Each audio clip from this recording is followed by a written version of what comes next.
How's it going, everybody? It's Pilot Flame, and we are back with another FPL video, and today we're going to be looking at my take on the free hit chip for Game Week 31 plus. We also did a video for a wildcard as well. I'll leave a link down in the description so you can check that out.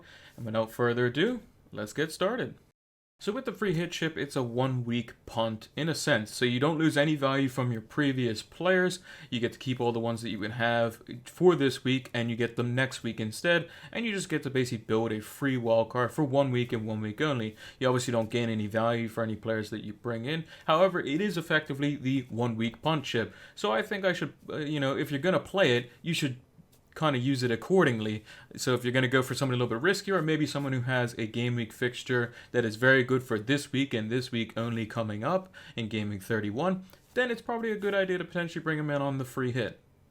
So when looking for those 1 week punts, obviously we need to look for players that have very good fixtures for the game week. So we got to look at which teams obviously have a favorable fixture against a lower opposition, or someone that concedes a lot of goals or doesn't score any so they can keep clean sheets, or we're looking for potentially a home fixture that favors the opposition.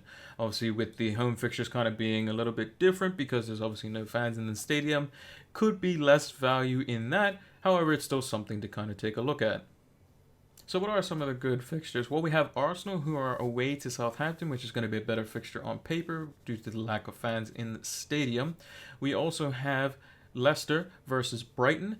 Hopefully Jamie Vardy can maybe up his tally for the Golden Boot this season. We have Manchester United, who are playing against Sheffield United. United obviously at home at Old Trafford. It could be a very interesting game because both teams are looking for that European position, especially for the Champions League European position. We have Spurs, who are at home to West Ham, and West Ham, obviously the owners coming out and saying that they're want the league to be voided, and they kind of didn't want it to continue and all that, which kind of shows that they know that their team could potentially be in trouble. We also have Liverpool, who are at home to Crystal Palace, and obviously Liverpool being as dominant as they are this season, we can't obviously overlook the impending champions. We have Wolves, who also host Bournemouth. Bournemouth obviously have come out with Ryan Fraser not basically playing for Bournemouth anymore this season due to some of the reports that have come out. And with Wolves obviously going into the break with a very, motivating team and a dynamic team in terms of the way they can line up and the players that they have, and Raul Jimenez, Diego Jota, Adama Traore, just to name a few. Could be a very interesting fixture there, especially that Wolves have that just presence at Molineux even without the fans. And lastly, we have Newcastle at home to Aston Villa. Obviously, Aston Villa did not score any goals versus Sheffield United in their first game of game week 30, obviously yet to play their second one versus Chelsea. However, I still feel that this could be a very good fixture on paper. It could be a 0-0. Newcastle obviously very sound defensively in most cases, and Steve Bruce has obviously picked it up as the season has gone on. So once identifying all of the different fixtures that you find that are favorable, you can potentially start to look at risk versus reward. Now, what do I mean by that? Well, you want to make sure that all your value is on the field. It's different from a wild card because you don't have to worry about these players after this game week. It's a 1 week stab at the game week, and it's a chance for you to be a little bit risky, but you also want to make sure that you get the reward out of it. So I'm not saying go with like a secondary striker to potentially get a little bit extra value. You want to basically put the big guns out on the field. You want to put on the players that you know are going to be in the starting 11 team sheets, and you want to know the players that are going to get 60 minutes plus and have the best advantage of getting you some points and basically getting those big holes for that one game week, because it is a chip. It is like the bench boost, like the triple captaincy. You want to get a large amount of points than you otherwise would have out of that chip to gain advantage over the other players. So when looking at the free hit draft on my left, we can start by looking at the goalkeepers. With this game week, you definitely want to go with the set and forget strategy. Now, what do I mean by this? It's basically you want to put in a goalkeeper you know is going to start and basically dud the other goalkeeper by bringing in a 3.9 million goalkeeper.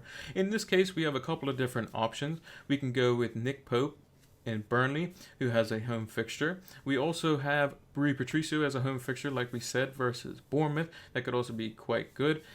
But we can also go with the even more expensive goalkeeper that we know is going to play in Alisson at Liverpool. Now, if you don't have 3 Liverpool assets in your team or in your draft, Alisson is obviously a great pick. You know he's going to play every minute of the game, assuming he doesn't get injured.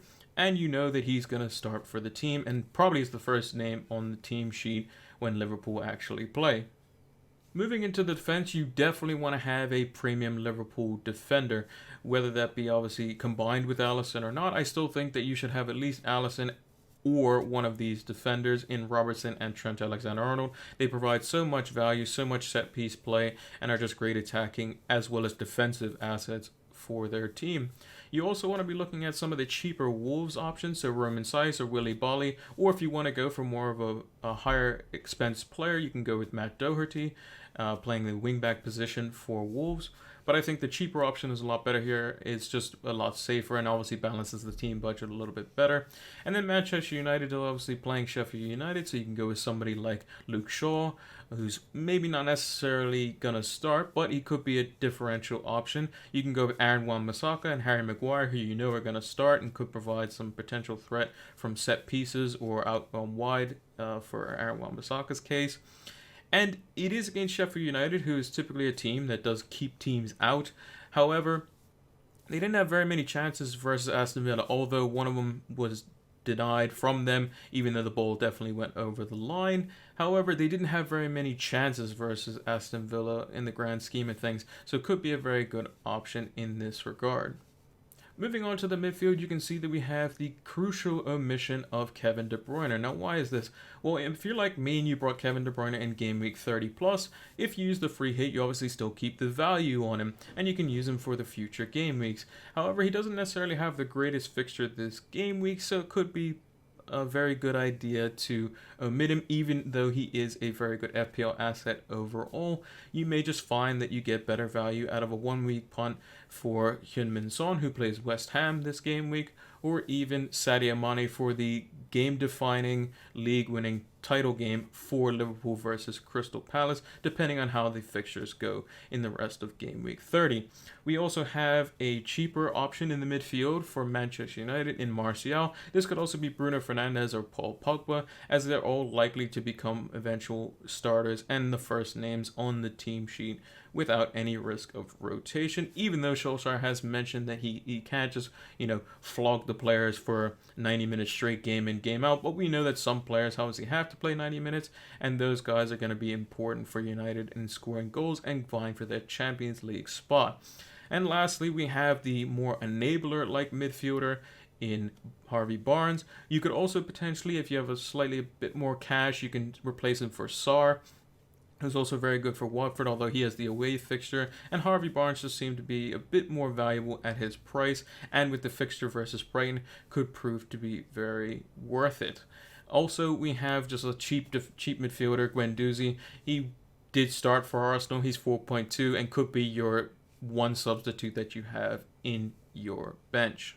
And lastly, we're moving on to the forwards. We have Raul Jimenez obviously existing from our Game Week 30 plus team. He's providing great value, and we can see him providing a lot of points for the future game weeks. You can replace him for Diego Jota or potentially double up with Jota and maybe Traore or even a premium defender like we mentioned before in Doherty. But I think that Jimenez is going to provide great value for us in the forward spot, especially since we got him in earlier when he was in the mid 7 million range. We also have Jamie Vardy, who has one of his very good remaining fixtures in Brighton, and he could provide a lot of goals, especially with the double up with Harvey Barnes, could provide devastating totals on the counter-attack for those FPL managers that choose to pick him. And lastly, we have Harry Kane, who could easily be Pierre-Emerick Aubameyang. They're a similar price point, only 0.3 million away from each other. Obviously, Kane having the more favorable fixture in the potential relegation fodder in West Ham. And we got to see if the break may be favored or hindered Kane. We'll see how he plays against Manchester United in the game of the time of recording, which would be today, and just see how fit he actually is, because he did look a bit sluggish coming back into training, but we're not sure how he's going to basically play, and that goes to the same for Heung-min Son as well. Mind you, Heung-min Son has always been a player who's very fit, very active, and constantly runs around the field, and is always going to be looking for his eye for the goal, whereas Kane can potentially play a more reserved role. So if you're kind of favoring the Arsenal man and Aubameyang over Kane, you can easily swap them out. Or if you wanted to run with, in your wildcard team as an example, you can have Aubameyang for the following game week after having Kane for this week, and just do a straight swap and use that one transfer on that forward.